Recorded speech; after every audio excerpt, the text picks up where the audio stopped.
This is Erin and Simon with Assets and Arbitrage. This is our 100th episode celebration. We have been dedicated and committed to y'all. We're going to talk a little bit so that people can enter into the room. Our fans are really good about that. We want to introduce Ricardo Hamilton, aka Crypto Rick. He has been in the industry for a very long time. He is jack of all trades, master of so many. He knows about precious metals, trading, anything you can think of money related. Rick can do, y'all. He can do it. There go BK Crypto. Always first. Boom. Welcome, BK Crypto. BK Crypto. While we're waiting for other people to come in the room, we want to introduce Crypto Rick, Ricardo. He's going to be talking to us about a few subjects today. One being money velocity, because that's been the conversation on this podcast for months. Yeah. And he had a great post on Facebook. So, Ricardo, I would love for you to go ahead and introduce yourself. A lot of them catch this on the replay, but they'll be coming in shortly. You can see they're joining now. Yeah, I see that. Hi, Courtney Johnson. She said, "Oh, Courtney Johnson's familiar with you. That's awesome." Joyce Jones saying hello from Alabama. I Yeah, want to turn it over to Ricardo so he can introduce himself. If you yeah. can tell them a little bit about the industries you've been in, the experience you have, please don't be modest. I would appreciate that. Yeah. Well, for one thing, congratulations on the 100th episode. That's huge. One of the keys to success, it just comes down to consistency. It comes down to discipline. And I tell people all the time, if you want to increase your passive income in life, you got to increase your passive impact in people's lives. And so that's an awesome, awesome milestone for you guys to have, the 100th episode. And what an honor for me it is to be here on the 100th episode to help commemorate that. But yeah, for those who don't know me, Ricardo Hamilton, aka Crypto Rick or MIMS, making it make sense. I specialize in the precious metals and crypto space for the last few years now. I've been mentally unemployable, living life on my terms because I found ways to leverage systems that are centralized and decentralized, dealing with assets and blockchain technology and helping others, find other ways to create additional streams of income. One of the main things that I always say is that, if you're relying on one stream of income, you're a disaster waiting to happen. And in this economy right now, more and more people are realizing that they have to do something different than what they've been doing. And, I had that aha moment myself after 2008 financial crisis. And I saw, family members and people who we knew who were doing it right. They were contributing to 401k. They had a good job. And now you see that half of their, 401k was gone. Some people lost their jobs. They lost their homes.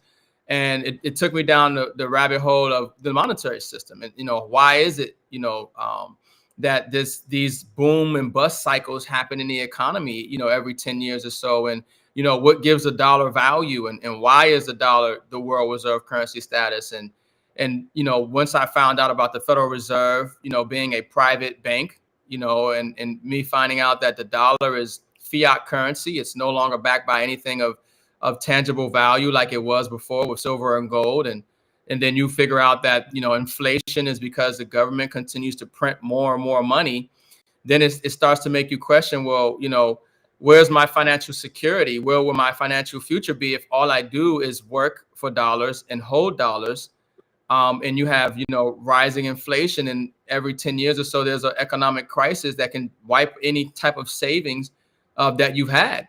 And, around that time in 2018, I've been saving in silver and gold, since 2011, and then found other companies in 2018 to help other people save in silver and gold. And from that time, I've been, not having to work for somebody else, not having to have to trade my time in for dollars. And I've continued my education where I found ways to have my money work for me so I don't have to work for money, or, creating additional streams of income or learning where to put my money. We talked about velocity of money as well, but where to put my money so, I don't have to always work for it. And, we've had a lot of success helping a lot of people, and we're just getting started.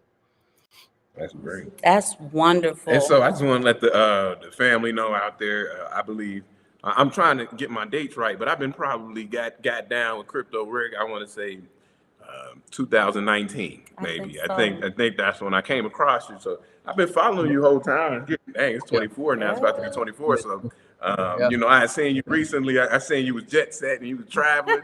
With Mike. Yeah.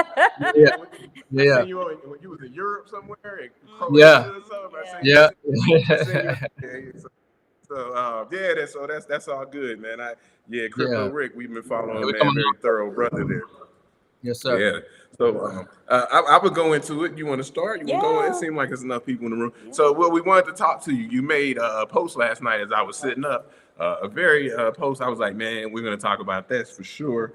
You basically said, and I'm paraphrasing, knowing about the velocity of money. And Yeah. I just wanted to pull this up, you know, just to get with the people. Which Yeah. one is it? I'm sorry. So velocity of money, and I'm going to read the definition. But one of the things, because we do our technical here, I like to give out the formula for velocity of money. There is a formula that you can have, which is I'll do it capital V, lowercase t equals PT over M, right? So V is velocity of money for all transactions at a given time frame. P is the price level. T is the aggregate, the real value of transactions in a given time frame. And M is the total nominal amount of money in circulation average of the economy. So this is an actual, this is coming off of Wikipedia. This is an actual equation that you can use to find velocity of money. And, you know, that's just the technical part. And I'm going to read the definition, and then I want you to go in. So the velocity of money measures the number of times that one unit of currency is used to purchase goods and services within a given time frame or time period. So, Ricardo, what would you say? Can you give us a breakdown of velocity of money? Give us the game on that. Yeah, I'll put it like this: is that money has to move. There has to be movement of money. Obviously velocity, indicating movement, and then velocity of money. And a lot of times when they talk about the economy, they talk about how frequent money is moving from one person to the next. That velocity of money, you need that in a healthy economy. Otherwise, you'll have economic crises or inflation, stagflation, things of this nature.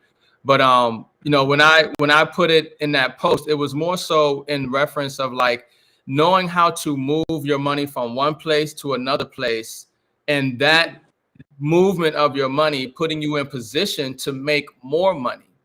And so it's like, a lot of times, even like in crypto, we talk about, taking profits, right? Exit strategy. So when, as we taking profits in crypto, we'll move the profits into, say, a DeFi protocol that is giving us a certain yield. And then we'll take the rewards from that yield and say, convert that into silver to preserve that value or something of that nature. But in the process is this movement of money that is creating opportunity, but it also allows us to be diversified. So it really just comes down to you can't have your money stagnant. You can't just leave your money sitting. Inflation is eating at the value of your dollars. If you have it just sitting in the bank isn't giving you any interest for it. The banks are using your money to make money. So you have to get used to taking some money and doing something with it. They say scared money don't make money, or risk versus reward, right? But you can't just sit on the dollar. You have to, the dollar is not meant for saving. The dollar is meant for spending.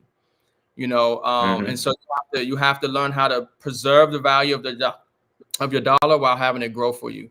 And so that was, that post was really trying to put the mindset in the people that you have to, utilize ways to move money around to make more money for you. And not just spending, right? Yeah, not just spending. Yeah. Yeah, and I love that. That part they got. Right, and they have all these numbers, but one of the numbers they say something like, and you correct me about the dollar in the black community not staying there. They got the different hours that they stay. Yeah. Yeah, Well, that's a 18 problem. In other communities, the dollar circulates because they have stores, they have businesses, they Yeah. support each other, and they, Mhm. but in our community, we don't have those, infrastructure. We don't have it. As soon as we get paid, we're giving it to somebody else. So it's going into Yeah. a non-black owned bank. We're Right. paying. We're going shopping at non-black owned stores. We're buying gas Right. at non-black owned gas stations. And so the dollar in our community doesn't circulate, but in other communities, they have, these grocery stores. They have their person in their community who provides their insurance, who at least they're getting it from that particular agent or something of that nature. But yeah, the circulation of the dollar is a huge problem in the Black community, where in other communities, at least it will circulate for a couple of days or so. Sometimes weeks, Yeah. because Yeah. those communities, we know They what keep- communities I'm talking about. Yeah, I they have to don't do say business it. with somebody else. Yeah. They only do business with themselves. So They Yeah. only do business with themselves. I was going to ask you, for the people out here, the what I call the technical people who like to really get into it, what kind of places do you go or charts do you use to keep track of money velocity? So when I deal with money velocity, it's more like on a macro scale, just kind of, I'll listen to certain people like Gregory Mannarino. He talks about it a lot. And he talks about money moving through the system and as an indicator for where the economy is and where the economy is going, as an indicator. But I use that more in the sense of just, the concept of money movement in that term, in somebody's mind, being that I need to have my money moving, money making money. I need to be not just letting my money stay stagnant. But it is an indicator that people use, just like they use, the VIX or whatever it is, to give them an indication of what's going on in the economy. Yeah, it's a reference, but I don't necessarily use it like, day to day as far On as a looking technical on a level. technical level. Exactly, yeah. Okay. Okay, definitely, because when we look at some of these money velocity charts, they look really bad. You can just see kind of like the drop off when you see Yeah. money was moving, and you can see people They were rise in rates. That's why it yeah, rises. people were like You slow down the you rate see of like, money. like yeah. They're Yeah. holding on to their money. So I work in the telecommunication industry and a lot of digital PR and marketing, right? Yeah. So telecommunication wise, marketing wise, it was one of the highest years for Black Friday, right? But then when you looked at the actual Black Friday sales, I don't know if you've seen it, Friday morning after Thanksgiving, Target's empty. Best Buy is empty. Yeah. All of these places where the line used to wrap around the corner, there was nobody in the store. It was so many TikTokers and Facebookers, with their phones and stuff going live. Like, look, y'all, Yeah. there is like no spending today. And the No. fear factor with the war and everything that's going on, the Yeah. fear factor is so high that people are kind of holding on to their money. But like I think you said, I don't think that the average person has an understanding of how to move the money you have, let go a little bit of that fear, and make the money either more productive or to preserve the purchasing power of that money. What we keep calling it money, of that currency is really what I should be calling Yeah. it. And so I think that that's why I said, when Simon showed me your Facebook post, I said, oh yeah, that's Yeah. powerful because it is something that's missed by the average person. Oh, most definitely. And it's great information for people, like you said, just to understand moving your money, making your money move. Don't let it sit stagnant. Right. I don't know if you follow this or if you are familiar with this, but I come across story this whole year about Chase Bank Oh boy. shutting down people's bank accounts without Yeah. notice and just locking their bank. And they got your money and large sums of money. large at sums that. of money. And Yeah. people are just leaving that money. The last person I seen, he was living in Hawaii. He did not have a Chase Bank in Hawaii. He had over $200,000 in his bank account, and they closed it. And he had to take his own money, fly from Hawaii to LA, and go to a Chase bank and fix this. And they're doing it repeatedly and repeatedly, and people are just letting their money, like you said, sit stagnant in the bank. Yeah. Where are good places for people to move and place their money instead of having it sit stagnant in one of these banks? Yeah, I mean, so obviously the economy is not good, and anybody who thinks that the economy is good is not really paying attention to what's going on. And obviously, when you talk about, a lot of the indicators that people use, whether it's velocity of money, like we talked about, or whether you're just hearing in the news, where obviously, days where like Black Friday and the holidays where people ain't spending money, that's a sign. Right. That's a a sign. huge sign. Yeah, that's a big sign. And so it's like, it should force you to reevaluate your own plan or strategy, or how you go about, saving, spending, investing, and things of that nature. And so, I tell people all the time, like you have to have an emergency fund. So you definitely want to have some cash on hand, because, we're seeing major banks closing. We're seeing people not being able to access their funds, and it's going to get worse as we move to the new financial system, because most people don't understand that the old financial system is going away, and it's all moving to blockchain. It's moving to, what they call ISO tokens, XRP, XLM, the new payment rail. The SWIFT system is old, it's slow. If you ever try to make money with Western Union, it costs too much, it takes too long. That's where blockchain is coming in. So, I tell people, look, you got to have some, obviously you want to have some cash you can tap into. As far as savings, you definitely want to save into physical silver and gold. It's so important that you have real money, because silver and gold is money in Egypt. It's money since Egypt, like since, thousands of years, tens of thousands of years, gold and silver have been money. It's money in Africa, Asia, Europe, the Americas. It's Article 1, Section 10 of the U.S. Constitution. Gold and silver is legal tender. It's money. Gold and silver is mentioned in Genesis to Revelations. It would always have value. So it's a safe way, actually, even according to the Bank of International Settlements, which is the central bank for central banks. Gold is a tier 1 asset. And what that means is zero risk associated to it. Zero. Accepted 100% for value. So when you want to protect the purchasing power of your dollars and hedge against any financial crisis or inflation, there's no better way to do that than with tier 1 assets.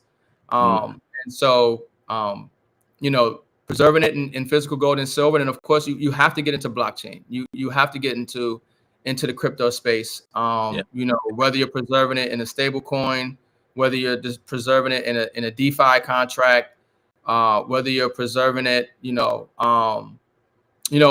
like I said, in a solid blockchain company, ISO company. A lot of people like what Ripple's doing and XRP and things of that nature. But you just want to make sure that you don't have everything in the bank, obviously, like you just said, and you want to make sure that, you're kind of hedged for any potential, unfortunate setbacks and scenarios that can pop up, which we've seen before throughout history. And I know you have a lot of physical precious metals, right? Yeah. But tell me your stance a little bit on paper, silver, and gold. Yeah, no, you want to stay away from that. It has its utility, though, right? Thank you. Well, in my opinion, I think some people, like to leverage the asset to take, do binary options on it or something, and make some money trading, and speculating on the value of the asset and extracting profits out of the system that way. But in regards to you want to own it. If you don't hold it, you don't own it. And as far as paper contracts, ETFs or anything of that nature, it's a system that it's over leveraged. They're creating more certificates or or notes or vouchers than they actually have in physical silver or gold. So if it came down to you actually wanting to get it, and there was a crisis or something really going on, good luck. It's just like the banks. The banks don't have all your money. If everybody goes to the bank today and try to pull out their funds, it's not there. And I'm sorry not to cut you off, but when you have some of those contracts, it's written in there that they have the right to settle the contract with fiat currency. Mm-hmm. If it's like you said, if everybody wanted their silver, they could start settling in currency because they don't And have you're the like, cereal. that wasn't the point Yeah. of Right. this whole transaction, Right. right? So Yeah. yeah. You can see right here, I got 2 100-ounce silver bars right behind me. Yeah, we remember. We were there when you won the kilo bars. We were on that live. Yeah, so I always, There you go. want to have the Clink. physical. And if and if you don't have the physical, then you want to at least have the physical stored in a vault. You want to have it in a vault, in that nature. But you definitely want to make sure that you have some exposure to physical silver and gold. Yeah, Yeah. absolutely. Absolutely. I wanted to say, did you want to? I Anybody do. in the chat room? If I I'm could sorry. just take a minute to welcome some people who come Yeah, into the yeah, chat. Some of these are your people too. I can tell because they're purple, and I didn't realize that when I said, "Oh, they know you." That's great. It's your peoples. There we go. There we go. So, if you know, you know. Hey, family, KW1. Hi, KW1. Stacy Joanna said, "Hey, Mim." So that's one of your peoples who support you. Courtney Johnson said, "Congratulations to us on our 100th show." Chapel House, happy celebration. KW1 again wants to congratulate. Ryan Coop Cooper, what up, what up? 100th episode, LFG. I got to start coming around more. Yes, you do, Coop DeVille. Thank you so much for joining us. Nat, the old system will be inflated away. And like all fiat currency, its intrinsic value goes to zero. Yeah. So yes, absolutely. Now, Ia Shanti is one of your supporters. She said, I can't say she, but I want to say she, right? Because the thumbnail says Jamaica ATMs are not working, and I know Jamaica had a huge, like a storm or something, and it was almost cataclysmic to the island. So I'm wondering if that has something to do with the ATMs not working, but understanding too, when there's no cash on the sidelines, you don't have access to your money when the banks go down. It's a major liability, leaving it, in the banks. And a lot of places around the world, they're actually, the ATMs are either not working or they don't have any more money. They're out. Right, they don't have any cash, right. I was in Nigeria, and Wow. it's a whole mall I'm in, and none of the ATMs had cash. I went to like 10 different ATMs, and none of them have cash. There is a crisis in that sense of people being able to get actual cash. And I've talked about this even here in the United States. They haven't printed any new currency really since like 2017. 17, yep. Yeah, Simon mentioned that last show, and I thought that was like, that's weird because y'all print money like every day. Yeah. So what's that about, right? Yeah. Bam said great knowledge here. Oh, sorry, Ricardo, go ahead, love. No, I was just gonna say everything is they're going digital. Even in Europe, they have the digital currency in Europe now, the euro dollar. CBDCs is a real thing. We have BRICS, countries aligning away from the dollar hegemony and the financial system, because the United States has weaponized the dollar. It's weaponized the payment system, and the world is saying no longer do we want to, tie our economies to the dollar. No longer They're sick of it. Yeah, they're sick of it. No longer do we want to tie our current, buy oil and buy resources and goods around the world in dollars. And so, the dollar is losing its status, it's losing its credibility around the world. And so that's where gold and silver and digital currencies, are coming into play. And those who make the shift ahead of time are going to be better off than those who are waiting for the government to provide a solution for them. Right, when you wait to the last minute, right? Yeah, the last minute. Definitely. Yeah, because nobody's coming to save you. So no, like you said, and that's good. And I wanted to go off what you're saying there about the dollar being weaponized and things like that of that nature. Mm-hmm. So one of the things we talk about on this show a lot of times, and I always tell the people, it may be redundant, but I think it's important. We talk about the BRICS nations and the things that they're doing to usurp the dollar, which is really what I call an act of war. And people don't understand how important it is. So, I have an article here, and I just wonder what you think. The article is from Watch Your Guru. It's the title is BRICS. U.S. dollar reserves fall 6.5%. And but the local currencies rise 3.65%. And we're talking about local currencies that are soft currencies. Yeah. So the fact that they're rising 3.65%, Yeah, babe. that's Right? great. That's another huge indicator. Two, as these people are dumping the dollar, those useless dollars come back home. Oh, let's talk about that right there. The central banks of the BRICS countries, for everybody who knows, BRICS is an acronym for Brazil, Russia, India, China, and South Africa. Those are the major BRICS nations. BRICS countries have been offloading the US dollars through the year to protect their respective local currencies. BRICS countries such as China, India, and Russia, among others, dumped US dollars to keep the local currencies from falling. The US dollar is slowly finding a way out of central banks from around the world, including that of the BRICS nations. The year 2023 has relatively been bad for the US dollar as BRICS and other developing countries are looking to uproot it from the world's reserve currency. So, Ricardo, how important do you think it is to stay up on the BRICS nations and what they're doing, Everything they're doing. and the BRICS Plus and all the other countries who are looking to join? How important do you think that is? Oh, it's critical to your financial future and the legacy you're leaving for your children. The de-dollarization is real. Central banks around the world and governments are dumping treasuries. Like I said, they're buying more gold than ever. Actually, central banks right Yeah. now are buying more gold than they've ever bought since World War II. Yep. So do as they do, not as they say.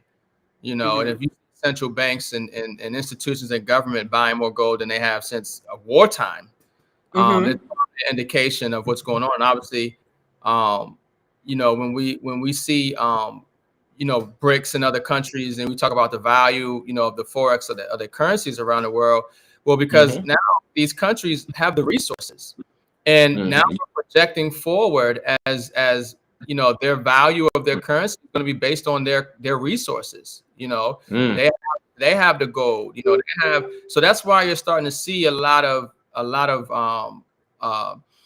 the things that we're seeing now in the global economy is symptoms of a system in collapse. And so all the wars we're seeing, all this chaos that's going on, it's really a symptom of the system collapsing. And the playing field, it's a reshuffling. So now people and countries and governments are going after land and resources because they understand that the fight is not necessarily about today, but it's about the future. And for them to be able to maintain for their people and for their government, it comes down to who has the gold, who has the oil. And so you see in Venezuela, they're going after Guyana because Guyana's got more, oil and they got better oil. Resources. That's where my family's from. So Yeah. I'm Guyanese. Yeah. And so it's That's crazy, right? Like, Yeah. y'all are really gonna go to war with Guyana? Like, I thought the economy was so messed up, and then you sit there and you say, how do y'all have the resources to now go to war with another country? Now, granted, Guyana's military is not prepared, right? And haven't been, because they, other than when they tried to get their independence against England, and even that would have been a travesty, right? If there was actually like a physical confrontation, they're just not prepared to do it. And you're just looking at like all these indicators. But I want to piggyback real quick off of something you said, Ricardo. So you said that the central banks have more gold than they ever had, right? And all of these countries are purchasing gold. But let's go back in time, right? Because we got to know our history. So I want to say it was World War II. All of the other countries were sending us their gold. Do you remember that? I mean, Yeah. do you remember learning that? We're Right. sending the United States their gold. Yeah. And we had the lion's share of gold in the world. Right. And Fort Knox is supposed to be full with all this gold. What year was it when he went in there and was like, everything's okay? I can't remember. What year was that? It was on TV. It was crazy. I can't even remember his name. There was a gentleman who was supposed to go inside Fort Knox. I want to say it's like 2015, Yeah, I remember 2016. seeing that. I can't remember. Y'all fact check me in the fact chat. Yeah. But he walked in, he comes out like, yep, everything's okay. There's nothing in there. Right. They don't even use the name Fort Knox anymore. Have you noticed that? Yeah, I've seen that. You haven't heard that word come out of Haven't heard their that word propaganda No. mouth You for haven't. probably over 2 decades. Yeah, they don't really get into it, So and the question I had, because I was gonna move. That's on why. to Well, I want to add on to that. That's why we see Nixon took the dollar off the gold standard in '71 because Yep. we had about 20,000 tons of gold, and then the countries around the world realized that the government we're spending more money than we have in gold. We're creating more paper, and that was the issue that they had after coming out of Bretton Woods was that it's called the trifling dilemma, where how can a country have the world reserve currency and satisfy their domestic and international community as well, so the U.S. is printing more paper than they have gold. So the countries are saying, hey, well, we want our gold because we don't trust that you guys, have, able to back up Had with that. paper. And it started in France, and so the gold rush was on, and we got down to about maybe 8,000 tons of gold, and then they cut it off, and now nobody knows what's in Fort Knox. And they do that on purpose. The other Yeah. thing is, I was going sorry, to go ask, ahead, baby. a lot of people don't talk about also that they used a lot of the gold to kind of finance the Vietnam War. And people don't talk about that a lot, because, I mean, right then, 71, it was towards the end of the Vietnam War when he took the dollar off the gold standard. So Nixon and who was it? Lyndon Johnson. Was it Lyndon Johnson before Nixon? I believe it was. Fact check me, y'all. You always got to fact check me. Took a lot of money to finance the Vietnam War, which also lowered the coffer of gold that the United States. And it was unnecessary, right? Yeah, it costs money to go to war. But what happens is that anytime a nation is collapsing, that financially, that's what they're going to do. They're going to go to war. They have the military, they have the tanks, they have the weapons. Same thing in Germany. German economy was messed up. The mark crashed. The next thing you know, Hitler's going to Poland. I mean, and it was for the gold. And that whole time during the war, even businesses in the United States was funding, the war over there because he was paying in gold. You see, so it's gold that really has been running the world, has been underpinning the financial system. Right. So one thing I do want to tell the audience, because I don't know if they know this, right? When the paper notes were on a gold standard, the idea was that gold would account for all of the paper notes. Right? You're going way back with that. Yeah, we're going, but I want them to have a foundational understanding on the whole point of currency and economics, right? Gold would account for all of the dollars that were out circulating. When they take the gold, when they take the dollar, and when I say dollar, I'm going to say paper notes. When they take paper notes, okay, and then we got to the point where everybody else's currency was tethered to our currency, which was supposed to be tethered to the gold to account for those paper notes. And then we got to the point where we untethered our paper currency from the gold, which untethered everyone else's. And this is why we are seeing super hyperinflation, uber hyperinflation, whatever word you want to use to say hyperinflation on steroids, and all of these worthless dollars, and why the dollar especially is crumbling down to its intrinsic value of almost zero. I think, Ricardo, man, when we did that show like 2.5 years ago, it was at 99%, wasn't it, or 98%? Of its purchasing power being lost? Yeah. Yeah. That was like 2.5 years ago. So just imagine, I'm sure we're over 99% now. Yeah. And the thing is, since COVID, they printed, I think 60% of all currency ever since the inception of this country, essentially, has been printed in the last few years or so. Yes. So it's show just you that chart. It's just like a hockey stick. Yeah. Totally unsustainable. Yeah. That's that. Yeah, that's the MM1, MM2, right? Money supply. Yeah. It's crazy. Let me ask you, Ricardo. This is something I wonder about as we try to build wealth and things like you're saying. Tell us about the importance of knowing the history. This is just like you ran down about World War II and Bretton Woods and taking the dollar. How important is it for people to also know the history behind them of money? Yeah, it helps solidify, the decisions that you're going to make today. to reduce the anxiety you might have about this situation that's going on in your money, which a lot of people will get anxiety when it comes to their money, is increase your education level. You can eliminate the anxiety that you would feel about what you're doing in life in general. Essentially, if you increase the education level about what you understand about what you're doing. So of course, history is the best lesson, and or best teacher. And so when we're moving forward right now and we see what's going on, there's nothing new under the sun. This is nothing new that's taking place right now. It just happens to be the most significant time period in history. Right. There's been no time period ever in human history that is more significant than now. And we're alive in this time period, and information is at the tips of our fingertips. And if we have the eyes to see and ears to hear, we can put ourselves in position to make sure a wealthy family comes from us, even if we didn't come from a wealthy family. Yes, indeed. And like you said, I guess the saying is, if you don't understand your history, you're doomed to repeat it. Absolutely. Yeah. And the Bible says There we go. the things that happen aforetime are there for our learning. Right? I can tell by the way Ricardo talk. He read his Bible. I can hear it.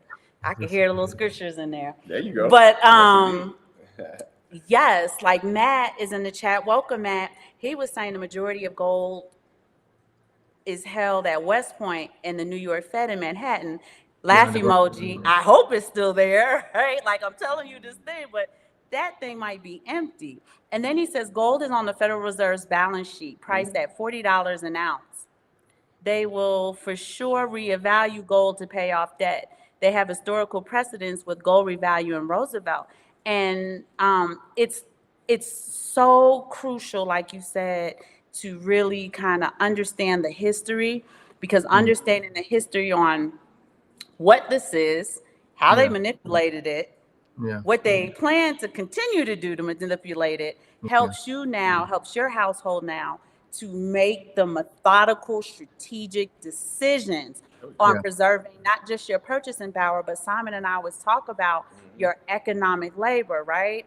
I love that, you're not trading your time for money, but a lot of people have their W-2s. They have the 9-to-5s. They have 2 jobs. They work 3 jobs, right? All of these different things. So when you're talking to them, you really want them to understand you have to sit down and figure out a way to preserve not just your purchasing power, but your economic energy, because they are literally siphoning off of you. The last show, I had an article from Time Magazine. As a matter of fact, I'm gonna send it to you in the chat, Ricardo, after the show is over, because I think it's super important that the top 1% has stolen. It was 50 trillion. Yeah, it was $50 trillion from the 99%. And it goes into all of these great like micro analysis. Price Edwards, they're economic scientists, and they have all of these great micro, and they were just talking about the average family today, the average household today should be making somewhere around 297,000 if the normal, if the monetary policy, the monetary trajectory took on a normal organic process. Right? $297,000. And I made a joke with the people in the chat, like, we're not getting that. And the funny part is they price everything now in the supermarket like people do. Right? And, I want to ask you a question. When I started, I've been a fan of Dave Ramsey. I listened to him back in the day. Dave Ramsey. Mike always, he don't got no love for Dave Ramsey, so I'm laughing. Mike? My bad. But one of the things that Dave Ramsey said that I always agreed with is he said, pay yourself first. No matter if you're going to trade your time for money, then pay yourself first. Facts. I agree with that. Tell Mike that's solid, right? And when he say pay yourself first, investments, what do you think about paying yourself first? Whether he said it should be at least 5%, but what do you think about paying yourself first? Yeah, that's a no-brainer. If you go to work, the first person that should be getting paid is you. Unfortunately for those who do have, the W-2 situation, they taking their money off the top before you even get it. That's why it's better if you can put yourself, in a 1099 position at least, or, operate your own company or something of that nature. But yeah, you got to pay yourself first. Now, when it comes to paying yourself first, are you going to pay yourself in something that depreciates, something that's a liability, something that loses value? That's why it's important to have the education, because if you're going to pay yourself first, if you're going to pay yourself first, you want to pay yourself an asset. You want to pay yourself in something of value, something that has value no matter where you go in the world. I mean, there are places right now that don't want the dollar. When I was in Barcelona, Spain, you talking about when I was in Europe, they didn't want the dollar. It was like, what am I going to do with that? I don't want that. It was $100 bill I was trying to get. It's like, but there are places where the dollar gets no love. You know what I mean? No. It gets no love. So just change your mindset, about the dollar. It used to be the dollar, the dollar, it was as good as gold. It used to be the dollar was king. What I will say though, is that cash flow is king. It is very important for you to have cash flow. Okay. Especially in this economy, you have to have multiple streams of income. You have to have cash flow coming in. And so, but just, one stream of income, no cash flow, and you're paying yourself first by saving dollars, that's not going to be a winning strategy for you. You can't save dollars, with inflation and everything else that's going on. You got to get ready for the new monetary system. And if you're in gold, silver, and crypto, you're much better off than not. Definitely. Great. That's a great breakdown. Coel Linnell said, Mike Tharp isn't a Dave fan. Laugh emoji. Coel also said corrupt silver manipulators are getting found out and exposed. So y'all know Jamie Dimon, cartel leader #1, right? He should be up there with Chapo. Right. And this is the third time they've been fined. Oh, I got that. If you pull it back up, you got it. If you get the phone back open, I'm gonna ask Ricardo another question that it was on my mind. So definitely, everybody, we're about gold and silver, and like you said, you've been collecting since 2011 and things like that. We've been collecting very long. One thing I noticed, because we're always on silver, over time it gets cumbersome, and we are. Yeah, it gets heavy, and we are about two bricks. Yeah. See, exactly. We're about moving across different nation states. So, what do you think about if you have to move you travel, if you have to take your silver with you to another country? Because I don't know if you remember, we live in Mexico, so I have to fly to the U.S. to our residence because we can't get our precious metals sent here. Customs would just take it, and that insurance would get paid out all the time, right? I never get it. So we often have to fly to the U.S. to our house, get all of it, right? We have somebody there who, secures the house and secures the stuff in the house, and then I have to travel to Mexico with these heavy suitcases and stuff. And I'm not bragging; I'm just telling the story, right? The difficulty of and we've been collecting almost as long as you, so you could just imagine how heavy this stuff is. And then you got to go through customs. Yeah. And then I have to wiggle my way out of paying a whole bunch of money, right? You guys are not a numismatist, so you can't just make up this thing. I try to use, especially for our numismatics, right? On the back it'll say $1, $6, $8. Gold is a little bit higher, it'll say like $50 or whatever on it. And then I'll try to just add that up and just pay that, because they want us to pay like $2,000 for this. Nah. Right. We're not doing that. We're gonna add up the price that's on the back of the bubble and call it a day. But tell us your experience, if you've ever had to do that, your thoughts on it. Well, obviously, it ain't too much that you can do if the issue of with customs and them taking the asset. So that's a challenge. But what I would say is that utilize vaults. So we have companies that they have the same vaults that governments are using. The depositories. Yeah. Military grade security on it, insured against terrorism. I mean, the governments are using. It's the best of the best, the most elite type of vaulting system. And now, because of technology, it's digital. So you can have the gold and silver securely, in a government vault, and we have vaults, all around the world that we're utilizing. And let's say, now you need the money from the silver or gold, that's in the vault. It's easy transaction. Yeah, we use one gold, so we do that too. But yeah. But if you want it physical, like I guess that's where you're going. If you want it physical, then you don't have to do what y'all doing. Figure out some way to strategically get it in. Because I haven't faced that personally. But I can imagine, like, obviously, what you're saying, and then obviously we're trying to move this weight around.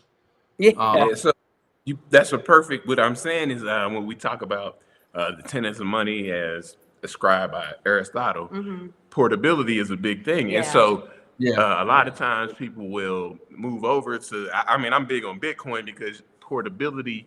Using Bitcoin, you can go cross state lines, and nobody knows how much Bitcoin. Nobody's asking you. Nobody's asking you to pay some kind of import fee on it. And sometimes you will see people who use that as a strategy. We're gonna use digital assets so that we can move across different places and move around time and space without people trying to. No, that's one of the benefits of blockchain and crypto. You know what I mean? That's why.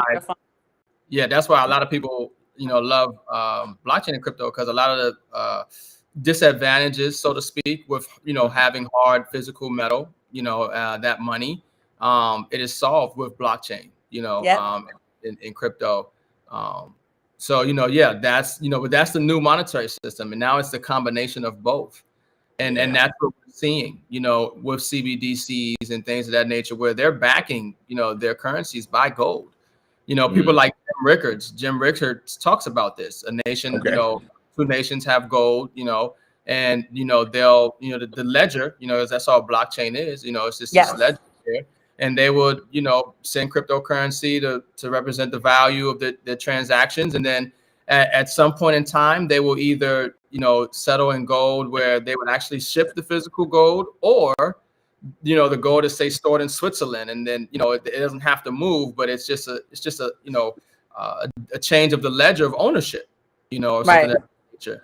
But gold and blockchain, the next, a lot of people are looking for the next trend in the bull run to come, and it's definitely RWAs, which is real world assets. Along with AI. So companies that are tying, their project, their blockchain, their ecosystem to real assets, that is going to be a major market, in the next bull run. That's going to create a lot of opportunity, a lot of wealth, and where this space is moving. So there's definitely a connection and combination when you're dealing with metals and the technology, and you find those companies in early.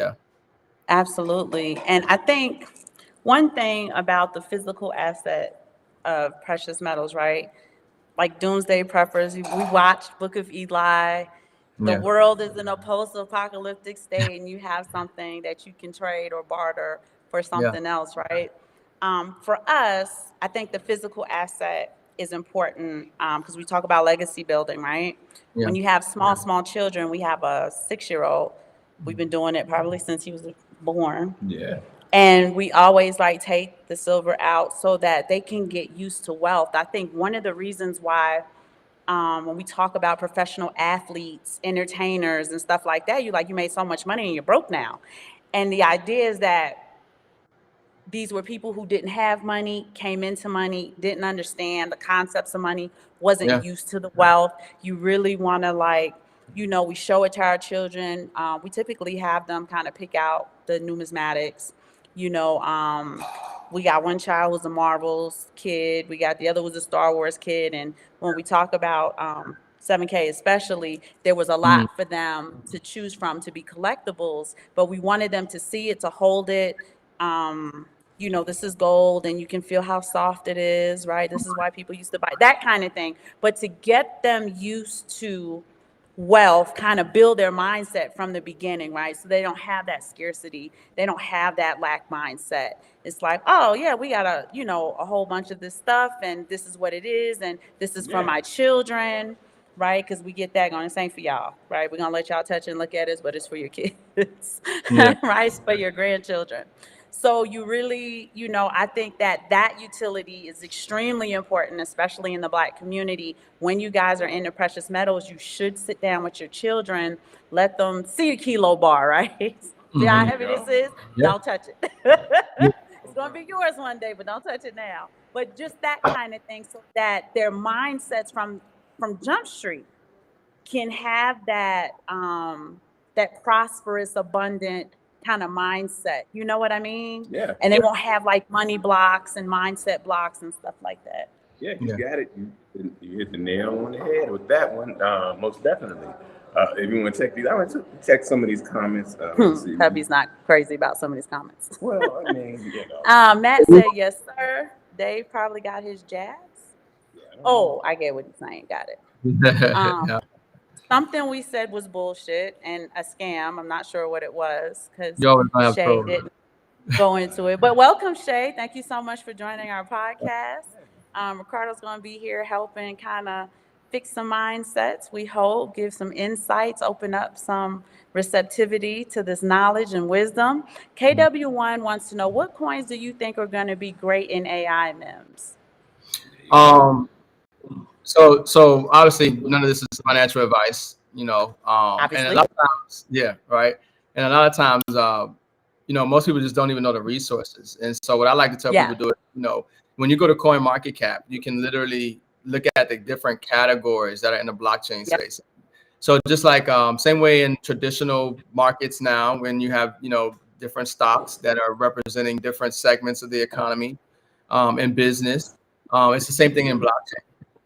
And so you can go to CoinMarketCap and you can see the categories for the top AI tokens, at the moment. And then you can do your research and due diligence and see the value on them. But, some people, talk about Fetch AI, Singularity Network.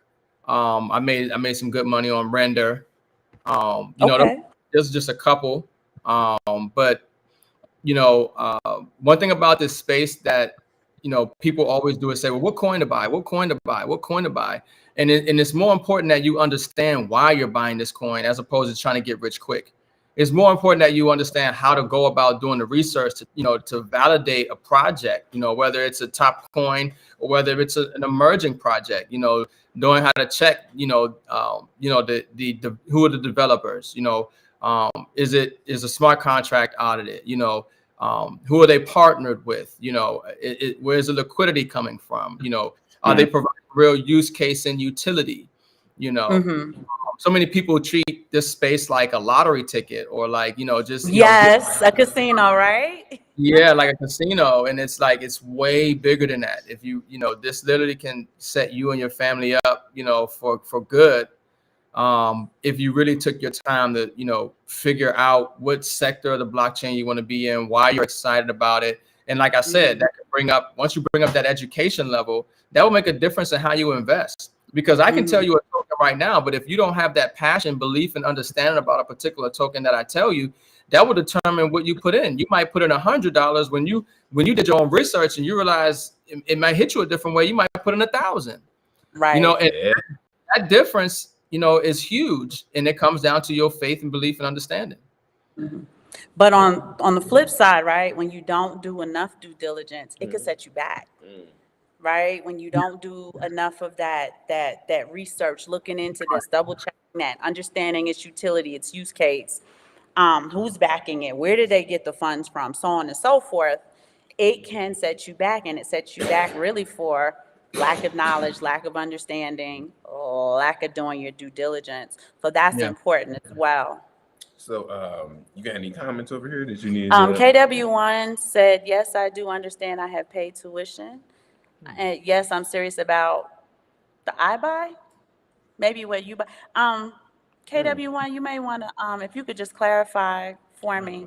I'm not sure what the two comments are in context to. But I wanted to with Ricardo, I wanted to hard pivot, if you didn't mind. I want to talk a little bit more about silver. So I have a report here. It's from boy. These are his favorite reports. I read these reports every day. It's shiftgold.com. So I know a lot of people don't like Peter Schiff, but still. Only in the crypto space, really. People who are in gold and silver don't have an issue with them. Yeah. So So I'm Yeah. reading this thing. So we're talking about silver in the industrial side of silver and not the precious metal part. So Yeah. they have a report that's according to some scientists in the University of New South Wales, solar manufacturers will likely require 20% of the current annual silver supply by 2027. And by 2050, solar panel production will approximately be 85 to 95% of the silver supply. So, do you see the silver supply going that direction as far as being an industrial metal? Yeah, I mean that's the way the world functions today would not exist without physical silver. Even us communicating right now doesn't exist without physical silver. There are over 10,000 uses for physical silver in healthcare, technology, solar panels, obviously, and satellites. I mean, even in clothing. The reason that is because silver is antimicrobial, it's highly conductive, it's antibacterial, antiviral, antifungal.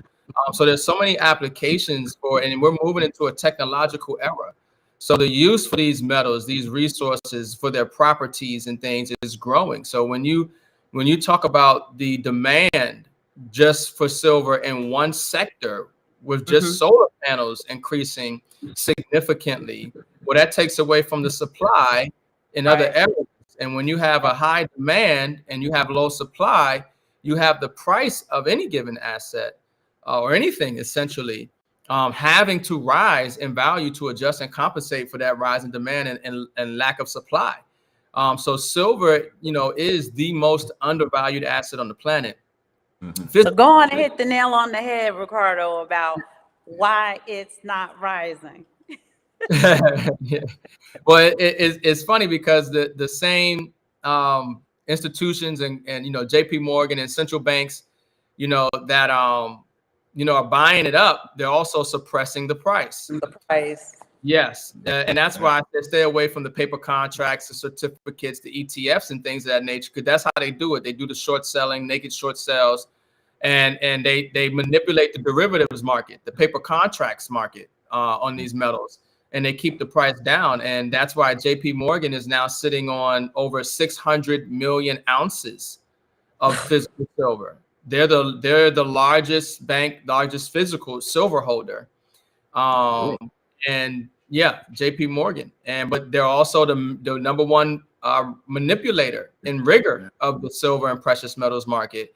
JP Morgan's traders have went to jail, and JP Morgan has been fined multiple times for rigging. Oh yeah, yeah. We about to go in. Right. No, he got an article on it. I got articles today. I read articles, and I just stay You up and read remember this back in the article. olden days, he would have like a whole stack of newspapers Yeah. that we weren't digital. But He said, I bring receipts. He said, I got receipts. you got receipts, I right? stand on So, business. like when we talk about J.P. Morgan Yeah. Chase, and let me pick my words carefully, the manipulation and the spoofing, right? That's what it's called, Well, they got yes. right? They caught a RICO charge for spoofing, Twice. and we went over that, and nobody high up went to prison. Yeah, Like you said the some of them went to traders. prison. Oh, okay, the traders No, went to the prison. traders, nobody high ups. Yeah, but the traders, Okay. the traders will get fined. I think a couple of the traders have went to jail. But yeah, nobody high up. They're not gonna get Jamie Dimon on there or something like that. So on one of them, they made $3 billion, and J.P. Morgan Chase had to pay a fine of $1 billion. And I said, I'll do that over and over. okay, right? It was a great transaction, don't you think? Yeah, of course. That's why they continue to do it. Because I was reading this article. It's from the Daily Hodl. 181 billion fines paid by the big four U.S. banks. So and I'll just keep it quick, man. They have this thing. It's called the violation tracker, and it shows the different violations of these big banks, right? And so violation tracker, Citigroup had to pay $272 million in fines. But look how many violations they had. No, I'm sorry, I said that wrong. 272 fines worth $39 billion. And that's just Citigroup. Bank of America had to pay $227.5 billion in fines. I mean, this is crazy. But they had 324 violations, right? So we're talking hundreds and hundreds and hundreds of violations. and then Yeah. they added up how much they paid total. Yeah. And you're reading this and you're like, what they paid for the fines total was a fraction Of what they of made. what they actually made in Yeah. the actual violations, right? And you say, like, when the normal person don't even pay their taxes, they going to prison. And y'all get to sit at these boardroom seats like fat cats and don't nothing happen to you. And that's one of the reasons too, when we talk about, because that goes back into a handful of people, right? That 1%, less than 1%, who took the majority of the money, 50 trillion, from Yeah. the 99%. And it's just like, you ever see that picture on the internet where you have a whole bunch of people bent down and then they have like the fat cat sitting on top and it'll say, if they just stood up, Yeah, they got like Right. right? So, yeah, that kind of Yeah. thing. And you have to say individually, if we can come up with plans to preserve purchasing power, to preserve our economic labor, to make strategic moves to create legacy in our wealth collectively, that would mitigate some of the siphoning of the things that they do. You know what I mean? Mhm. So I think that that's one of the most important aspects of the show is to kind of take that away. And like you said, with the coins and stuff, there's just so many opportunities Yeah. to get that wealth transfer, but you have to do your due diligence. You have to know what you're getting into. And Yeah. that takes time. Yeah. I think it was Jamie Dimon who just, recently was testifying before Congress and said, I would shut down crypto. Yeah, You we know, read that.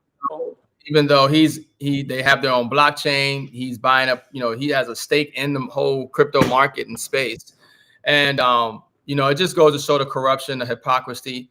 But they want to control capital. They have capital controls in place. So they want to fudge you out of the market. They want you to keep their money in their banks so they can continue fractional reserve lending, so they can continue fleecing you. They don't want you to put money in gold and silver because it takes away the leverage that they have over you and your wealth. It's sort of decentralized in a way. It takes away from their central authority. You know what I'm saying? When you own and control your money. That's why they don't like blockchain. They don't like DeFi. They don't want you to be independent. They don't want you to be self-sufficient. They want you to be chattel. They want you to be slaves. That's the system that they want that benefits them. And that's what's been going on.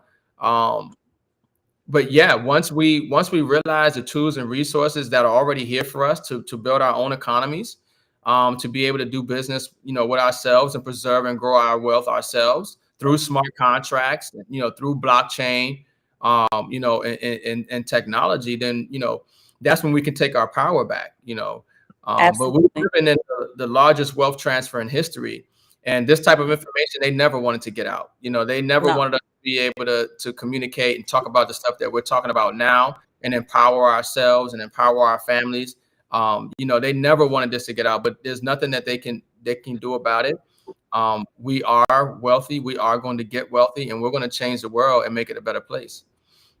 And to piggyback off of what you said, Jamie Dimon and the banks don't like blockchain because blockchain is transparent.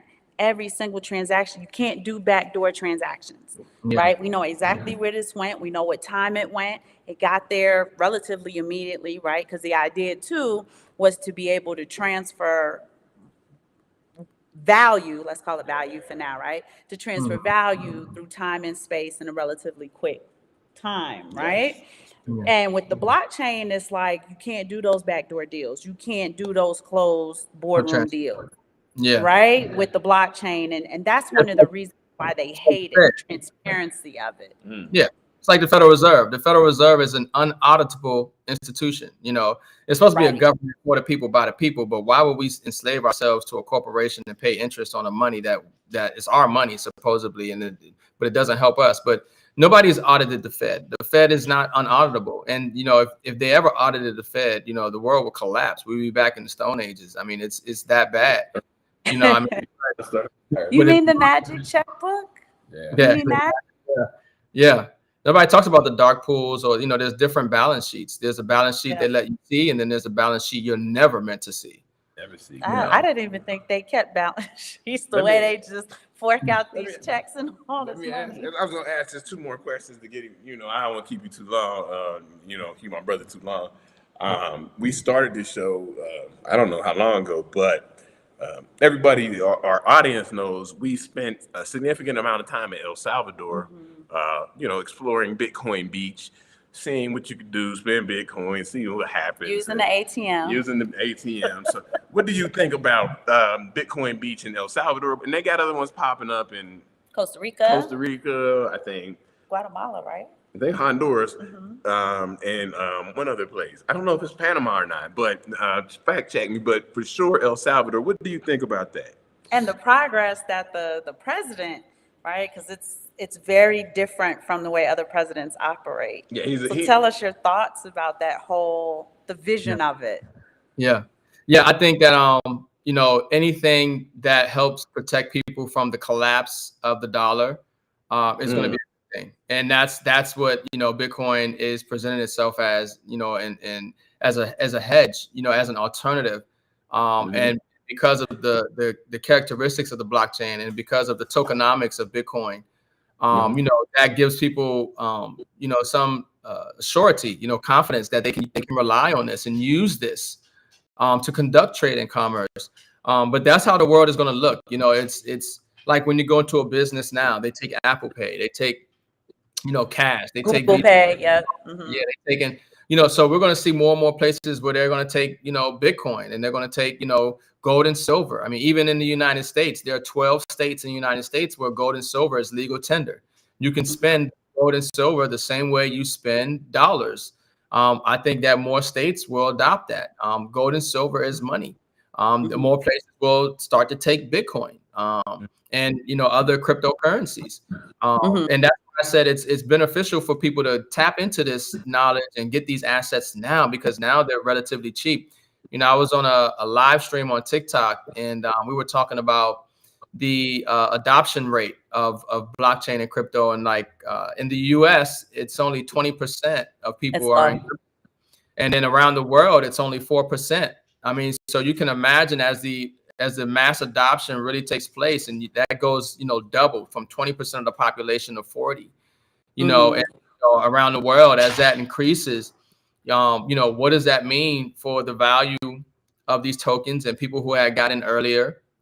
What does that mean for the opportunity for people like ourselves who are trying to educate and help the masses of people understand what it is? There's a thirst, there's a need, there's a desire, whether they have it or it will come about because of the economic conditions they'll be placed in for the information that we're providing and the opportunities that we have. So, when you look at the numbers, you'll realize we're in the right places. We're doing the right things with our money ahead of time. We're ahead of the trend. We're in the curve, and that's a good thing. If you great, that's great information. So I want to piggyback off of what you just said.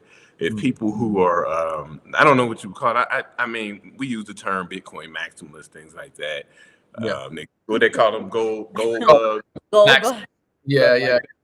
But if you were a person like that and you really were about that, did you suggest that, like you said, there's 12 states, do you suggest that people migrate and move and be placed in the places where what they really believe in, as far as their investment strategy? Or do you advise that? What do you think about that? Well, I would put it like this. Did y'all see that movie Leave the World Behind? We didn't watch it. We haven't seen it yet. No. Right. So that's the latest propaganda that's going out. It's very popular. It was, as far as a movie, it was good, but it was too real for a lot of people. But there was a part in that movie where, so it was a blackout. Electricity, internet is not working. So if you're in an area where you don't have internet, you don't have access to your crypto. Majority of people, you can actually send crypto without internet with like XRP and some things, but most people don't know how to do that. Most people don't know how to do that. But if there's something with the grid, right, where we have 4 centers in the United States where if somebody attacks a grid, the grid goes down, you don't have access to internet and electricity. If there's a cyber attack, you don't have access, to internet, whatever have you. If there's an EMP that goes off, we're in wartime, you don't have access to it. If the government issues the executive orders that they've already passed, where they take control over the internet, you won't have access to it. Okay, you have to have a plugin. So there's 4 major liabilities and potential pitfalls to your digital strategy moving forward that can actually take place that you haven't considered. And in that movie, there was this part in the scene where one of the guy's sons needed medicine. He was sick, and they went to who they knew was a prepper. And the prepper didn't want to take. Yeah, you gotta have the prepper, right? Yeah, preppers everywhere.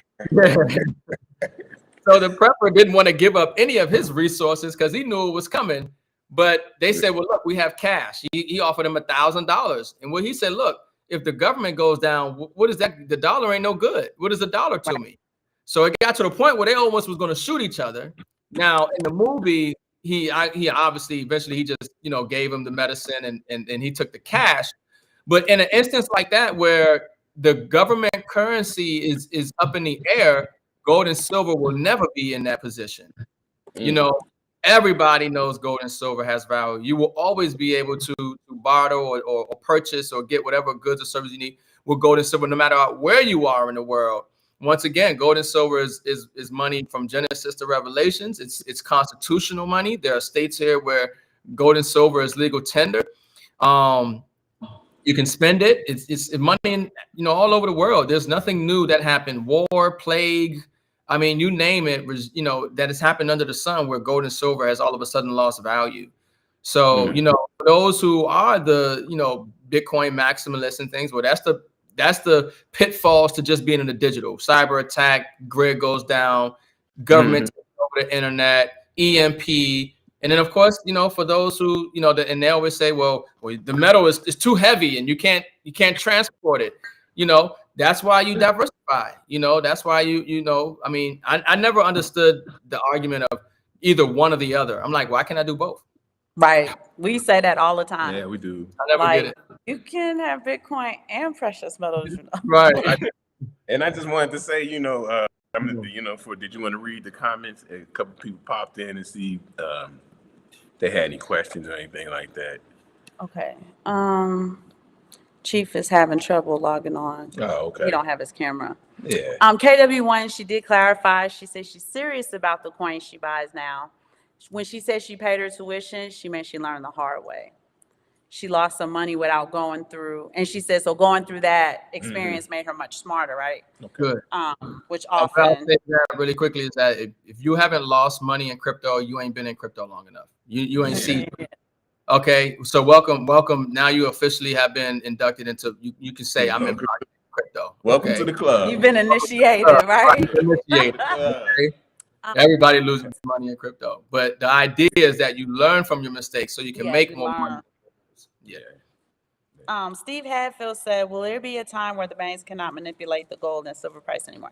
I don't think so.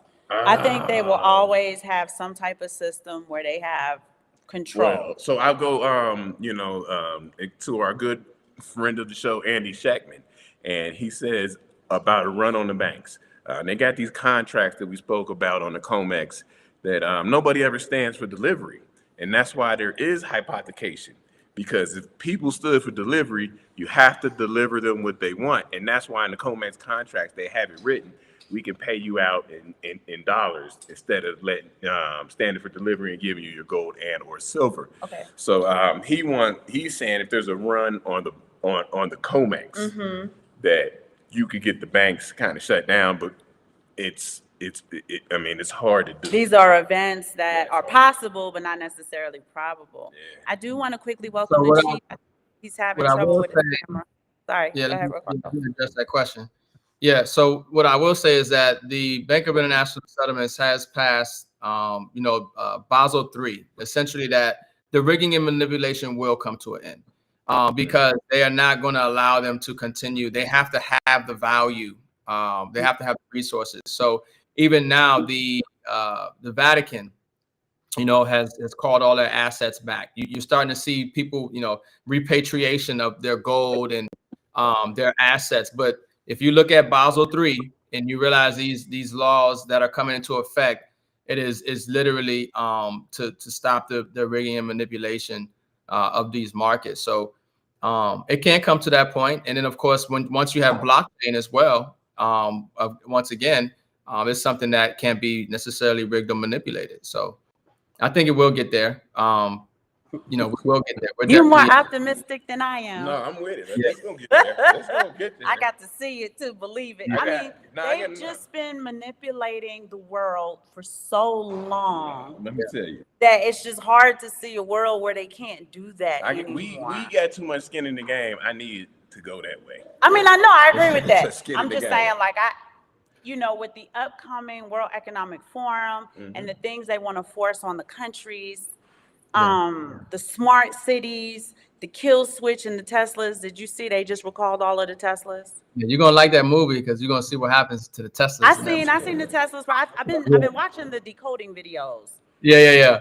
But I thought it was odd that right after that Right. came out, about The a week recall. after people watched it, they were all recalled. And it's just kind of like, everybody has to have an EV. Ford is saying they don't want to make electric vehicles. So I don't know. They have to relook at that. I think we honestly give them too much power, and to think that whatever they say is how it's going to go. I think that it's problem, reaction, solution. So they do have a way that they would like to drive us, but they're like sheepdogs, and they're trying to judge our emotions. So they create an event, we respond to it, and then they wait for our reaction, and then they provide a solution to us.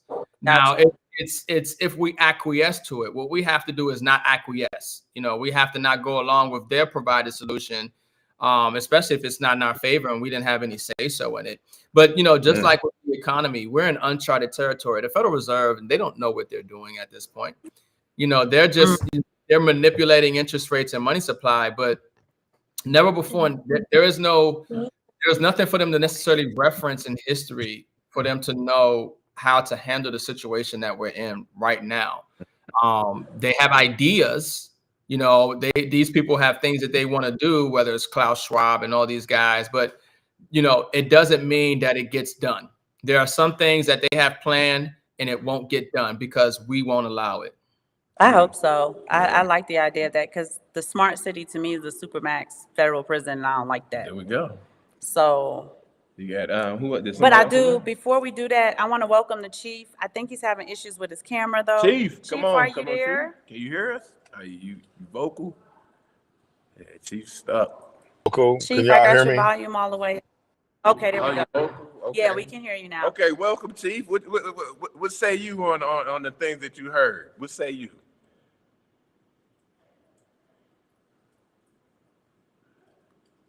Chief, you there? Okay. I think he might be having trouble Okay. with his internet. We'll get back to So we'll Chief. get with Chief. David Bell said crypto.com Yeah, I'm locked his account. vocal. Oh, I'm there you vocal. Have you been hearing what was been said? What are your opinions and things that you think about what had been said? Can y'all hear me now? Yeah, we Yeah. can hear you. Yeah. yeah. Can Oh, you yeah. hear us now? Yeah, I'm going through a bad area. I apologize. I'm driving. I just No want to worries. say what's up to the good brother that's on there, and congratulate y'all for y'all 100th episode, because that's what's up. Yeah, It's dog. Yeah, It's good. It's all good, man, He's Chief. going through a bad I know you're going through a bad area. It's all good, Chief. We appreciate you for that. And when you go to drop down, you'll see our cash app, for the celebration. For the celebration, y'all. Yeah. No, I'm joking. You already know I ain't cash apping you shit. You're gonna have to cash app me a half a Bitcoin. I ain't trying to hear that. It's good to hear the good brother talk about Basel III. Finally, somebody that I can identify with that knows about Basel III and all that shit, man. He's absolutely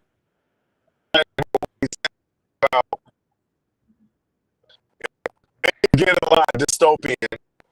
The future can be like that, but he is absolutely depends on whether or not we allow it to get that way, because it's more of us than it is them. Klaus Schwab, he talks a lot of shit. He can say all that all he wants to, but when you was in the military, just like I was in the military, the people that's in the military,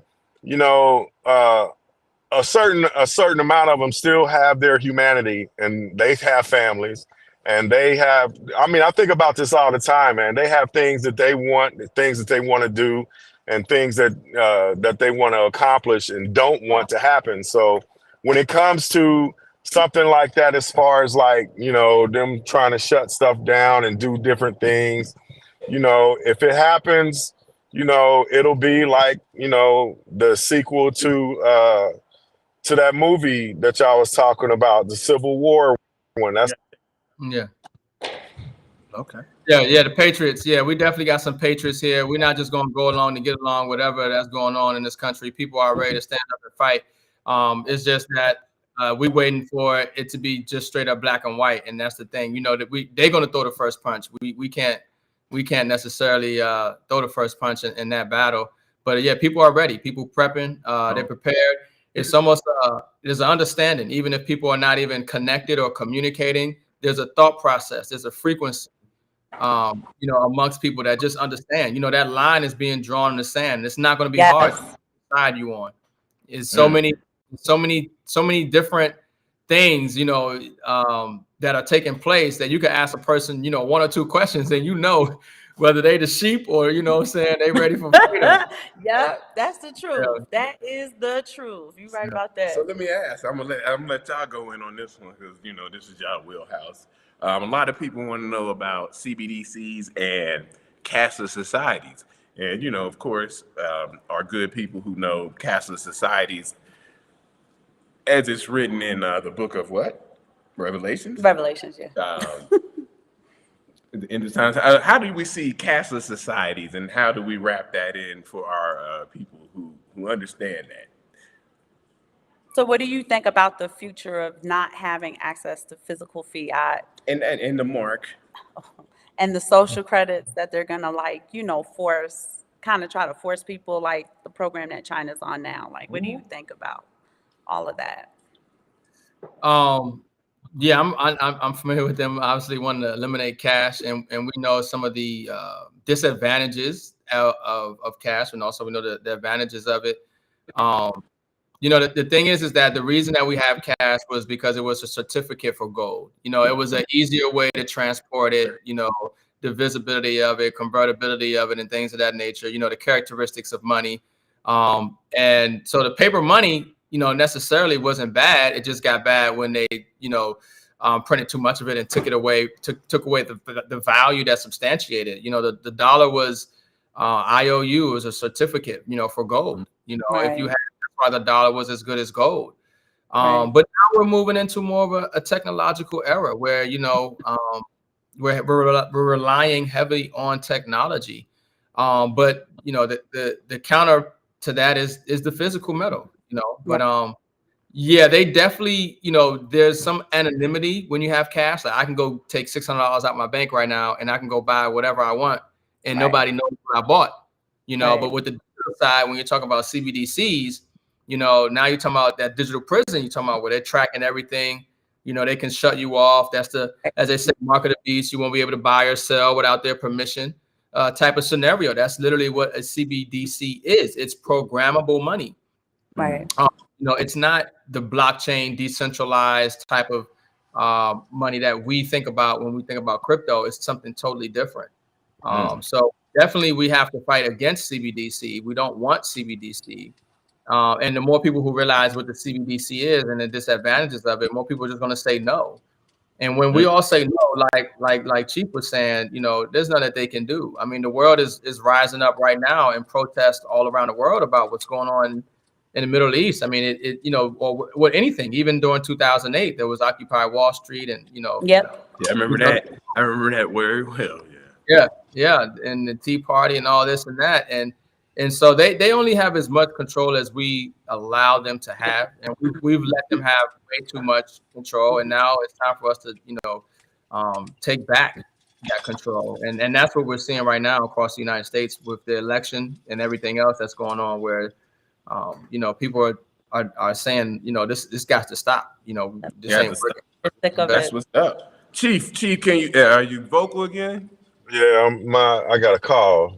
Angie called me, so yeah, I'm good. Okay, what you think about that in the CBDCs? Because I know you deep in the game. You understand that.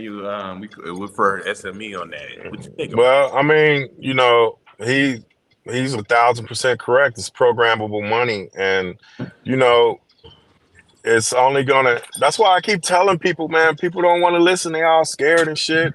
I keep it? telling people like, y'all got to understand that what they doing on purpose. It's problem, uh, action, and then solution.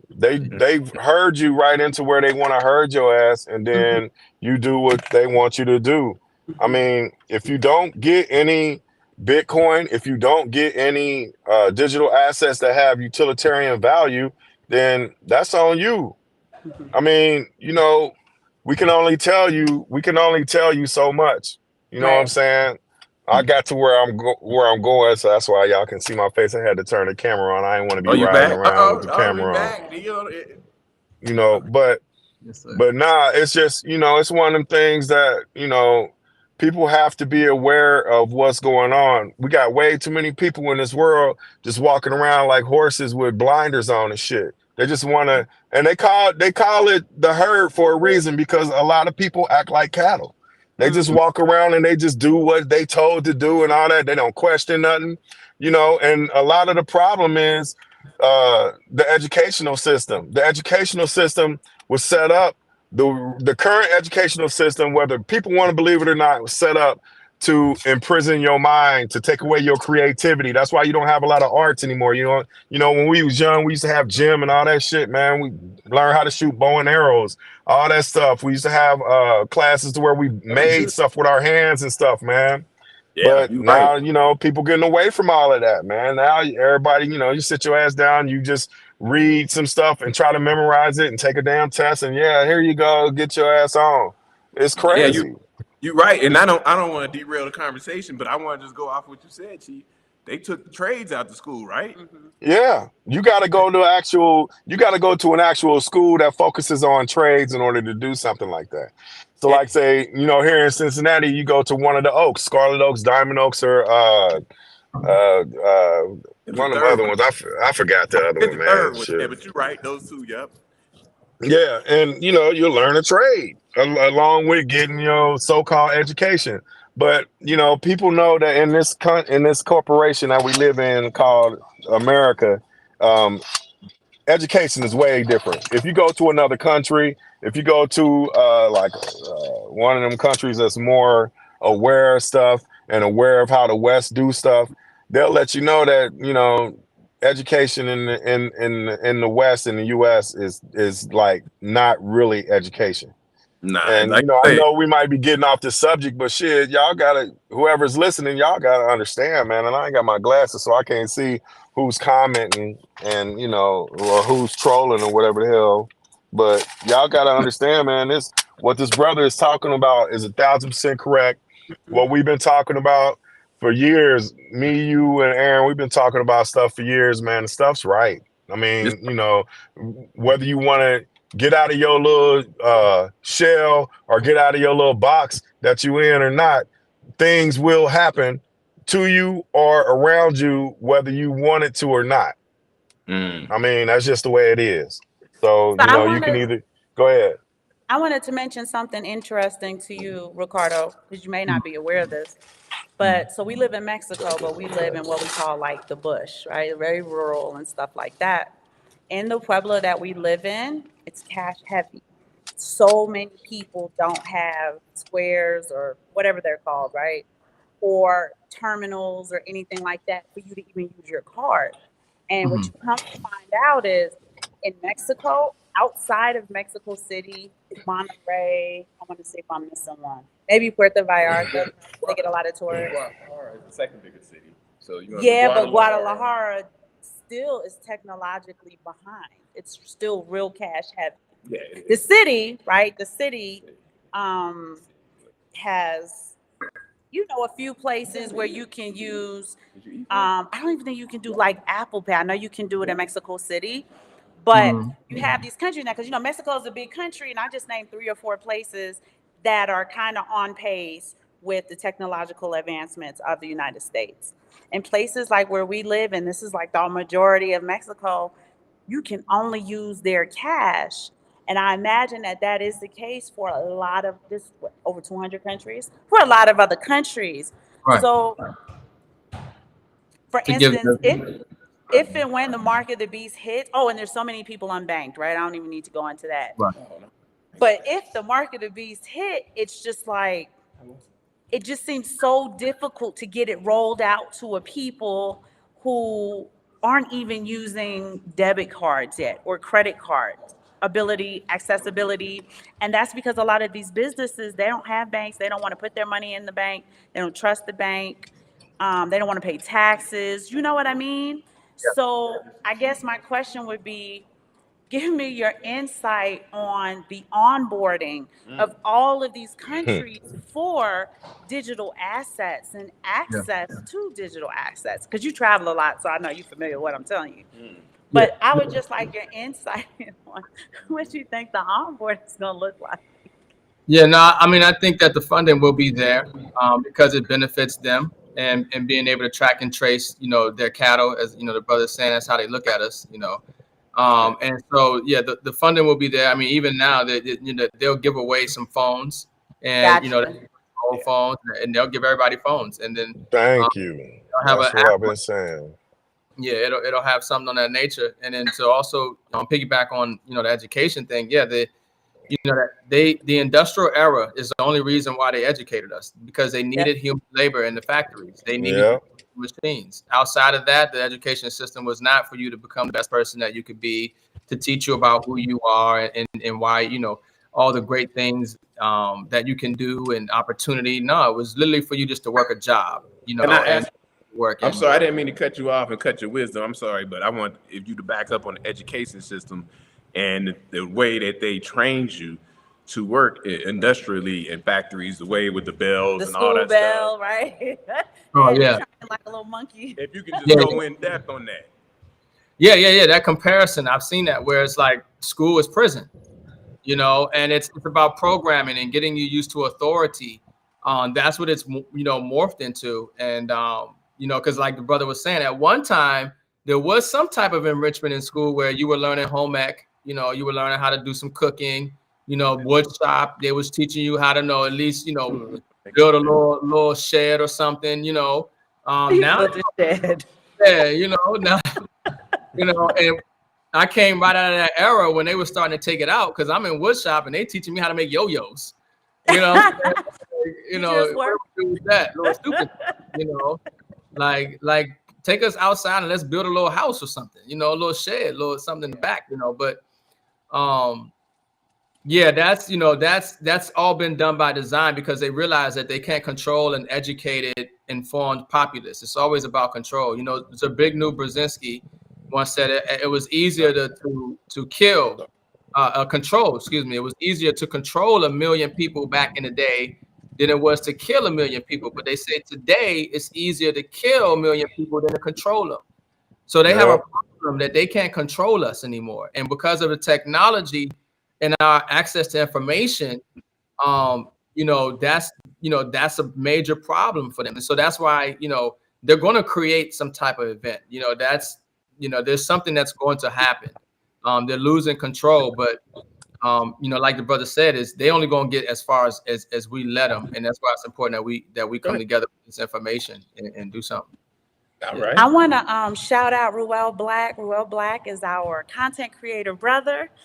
He's got a great show. He supports us a lot. We appreciate him joining us. But he did say, yep, 100% Chief. Rockefeller set up the education system to create workers and not thinkers. Yeah. Thank you, Ruel, for joining us on our 100th It show. goes back to Mr. Henry Ford as And well. Henry Ford as well. He said, they say he wasn't educated. I think he only had a 3rd grade education. And he said, that don't matter. I just surround myself by smart people and leverage their. That's exactly what he did. So can I ask you guys, can I ask both Ricardo and the Chief what you guys think about what they call higher education, going to college? Unfortunately, a lot of people going into heavy debt. Do you think it is necessary to go to college in this day and age? In this day and age, and accumulate that debt, or do you think it is better to educate yourself and kind of like everybody does, fight through this world and get to the place you're trying to get to? Yeah, I would say it depends on what you want to do in life. You need to go to college for specialized knowledge. But generally, the average person, most people probably don't need to go to college, especially if it's going to come at them being in debt for life, trying to pay that off, being shackled with debt. And in today's era, technology information is at your fingertip. You can learn whatever you need to learn. Yeah.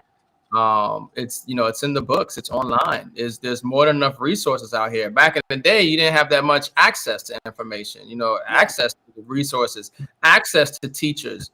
But there are people who are very successful in any given category who given the game out for free online. Online. Phenomenal cost. We talk about EDX all the time. I've taken a lot of courses through EDX. It's free courses Harvard. through. It's like Harvard, MIT. You take these courses. You pay $150.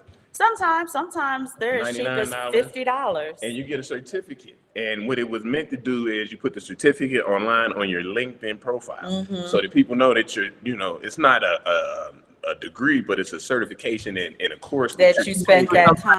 That you went through some type of program or schooling or education to understand what it is that you're doing. The only thing I would say with that is that then that's for the people who need to start their own business in that area. Because otherwise, a lot of times people, if you're looking for a job with that accreditation, they will frown upon that, or you won't, they look at that differently. But yeah, the information it's out here for you to be a producer. We have to go back to being producers, not consumers, not workers. You have to get this knowledge and education and figure out how you can produce something, create something from that, not go work for somebody else. Right. Chief, what's up? What you say about that? Man, he's 100% right. I was going through a bad area again. I forgot something at the crib. I had to turn around, so I went right back through that area that was a dead space. But I'm out of it now. But I'll give you a real time example. All of my kids are educated. My wife and myself, we all went to a so-called higher learning facility that they call college. But to be honest with you, to me, in my view, I agree with my kids. My youngest daughter said that it's a scam, and it is a scam. Because think about it. What are they actually teaching you that is going to help you pertaining to everyday life and the things that you have going on with whatever occupation, job, or business that you want to run? What do you do? Hold on. No, you can't. Let me get it out. What they do, they give you all this curriculum that's full of fluff and bullshit, right? And then they want you to take all kind of other classes that's not pertaining to the other to whatever you want to get, the education that you want to get. And next thing you know, you got a big ass bill that's a mortgage that's tied around your ankle. Because that's all it is. It's debt. They want to get you locked down with debt. I know this for a fact because, my wife got a master's. You know what I'm saying? She got a bachelor's and a master's. I got a bachelor's. My daughter's got a bachelor's. And it's just debt upon debt upon debt. And, and it's a business. They turn it into a business. They don't want you to know shit. So two things I wanted to just jump in on there real quick. Go ahead. One of the things I would say is the curriculum of schools cannot keep up with the with technology and as fast as they change, and that's what makes college, I think, obsolete because things change so fast. You go to college, and by the time you get out, everything changed, and what you learn doesn't matter. Two, as they say, the black woman is the most educated, but they're also the most. And they had a number that said they're black woman in the United States of America. Chief got a mute. It's negative. It's negative, right? It's negative $11,000 last that I checked. So all these things are negative as far as joining college. You have a friend who you said is $1 million in debt. She's a chiropractor, and she's over $1 million in debt for her college. She's a doctor, though. And she makes great money. She had high-end clients. Steve, I'm gonna put you on mute because there's a Yeah, lot of gotta back. mute. Yeah, we gotta mute him. So yeah, she's a chiropractor. She does have high-end clients, thank goodness. Is that us now? No, I No, think I muted them. muted. So All right, I'll try it that way. Yeah. So as soon as I can see it stop flashing, and I'll put him back on. But she has high-end clients. I think she works in Buckhead, Atlanta, if I'm not mistaken. She has her own practice, but that reality for her is over a million. I can't even imagine what that statement looked like when it come in and what she got to pay. I balled up and thrown the garbage. I know. Forget about it. I know. It's over. So, just kind of things like that. We are trying to, as this new generation comes up, you see, we got a house full of kids, they just walking back and forth. But we got to think differently and we got to move a little bit differently in order to, like you say, just kind of come out of that programming, unlearn a lot of the programming that they're still trying to force on us. Mm-hmm. Yeah. We definitely gotta unlearn and relearn. And that's the thing we were talking about. We didn't want to keep you too Too long. long, but we kept you too long. We kept you too long. I'm looking at it's hour and 40 4 minutes, minutes. man. You gave us a lot of great jewels. Yes, Yes. We really Ricardo. appreciate it, man. And we're gonna have to do this a little more often than we ain't seen you in a minute, but we reach out, and if you're free, man, we'd love to. You be Yeah. running, so we Yeah, know. All the runners. So Ricardo, we want to, on behalf of the community, say thank you so much for your service. You and Mike do an incredible service for our community. The ability to transfer wealth, the mindset shifts that you have contributed, offered, your insight, your wisdom, and it's your time, right? Like, I know you don't work a 9 to 5, but you give a lot of your time and you give good game out for absolutely $0 and 0 cents. And I want to say too, because we respect your time. We know prime time is valuable, so we appreciate that you carved out this amount of time to sit with us. We know you. We all appreciate the time that people have.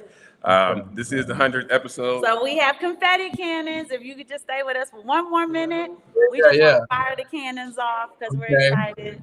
And this is a whole different platform, Ricardo, than the one you were on with us before. So this is our 100 show on our new platform. Right? Yeah, come on. You ready? All right. Here we go. One. No, don't blow my head off. Stop. Hold on. I'm gonna blow your head off. Okay, let me step out. Let me move over. She gonna hit me in the head, y'all. I'm gonna hit him on the head on purpose, y'all. Y'all ready? You aiming it at the wall. I'm aiming it up high. Let's see, I gotta 1, 2. Woo! I'm It's smoking. Yeah, It's come smoking. on. gonna do the money. Yeah. Oh, smoke in here. I'm gonna do the money clap. I'm gonna put that one on my eyelashes. Oh, we got blue smoke on my ceiling, y'all. All right? You hit me in the head. Thank you so much for joining us. We're going to let you go because we do want to respect your time. I just want to shout out Let Freedom Ring. Thank you so much for joining us. Yeah. Khadijah Roberts, thank you so much for joining us. Khadijah says she appreciates the wealth of golden nuggets. She's a supporter of yours, Ricardo. Yep. So KW1, how do you follow Ricardo? Great question. But Yeah. those of you who are loving his game, loving what he does, I have Ricardo's Gmail email address in the drop down. Join his lives. And then of course I'm on Facebook under Ricardo Hamilton. Yeah, catch him on Facebook. That's where we catch him, man. Yeah, On Facebook. Facebook. Catch him on Facebook for sure. Ricardo And, Hamilton. yeah. On YouTube, and on TikTok and Instagram as well. Crypto Rick or Ricardo Hamilton. All right. Thank you so much for joining us. Thank you, Nerd Up Inc. for joining us. They said congratulations. The Colonel's on Crazy Bronx. Crazy Bronx Don said, I like that money clap. We're going to let you guys go. We pray that during the season, you guys have a joyful, prosperous, wonderful holiday season with your families, with your loved ones. For those of you who are feeling lonely and just kind of need somebody to talk to, again, you are more than welcome to contact us. It is free. It's absolutely free. But if you just need, or if you know someone who just wants to talk to somebody, you can contact us. It's absolutely free. We are here to support the community any way we can. Chop up good game if we can. Chief, you still here? Let me I'll see. go I'm ahead still and here. Okay, good. Chief. Yeah, we got some final words and chop. For the people. Nah, I mean, I just want to say y'all need to start. If you don't believe, you need to start opening your consciousness up to try to at least get a better understanding of what's happening around you, because we are in a different state of consciousness now. All right, and things are happening, whether you want to call it the Great Awakening, whatever. Things are happening that are different than 10 years ago, 20 years ago, and you're gonna have to operate differently. The good brother Ricardo, it was good to hear you speak. I hope to be able to be on the show with you again, and I hope to be able to get you on my YouTube channel so we can chop it up and keep throwing this knowledge out, because like I tell Aaron and Gordon all the time, it's the reason why.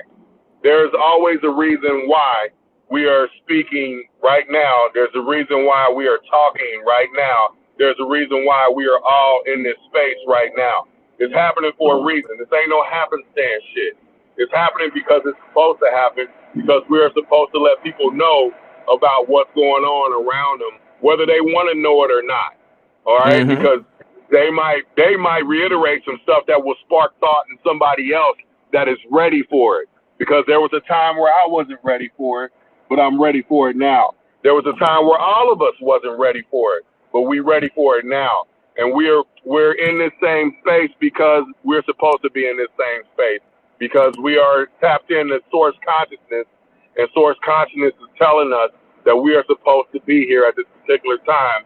We try to help as many as we can, because that's the era, that's the cycle that we in.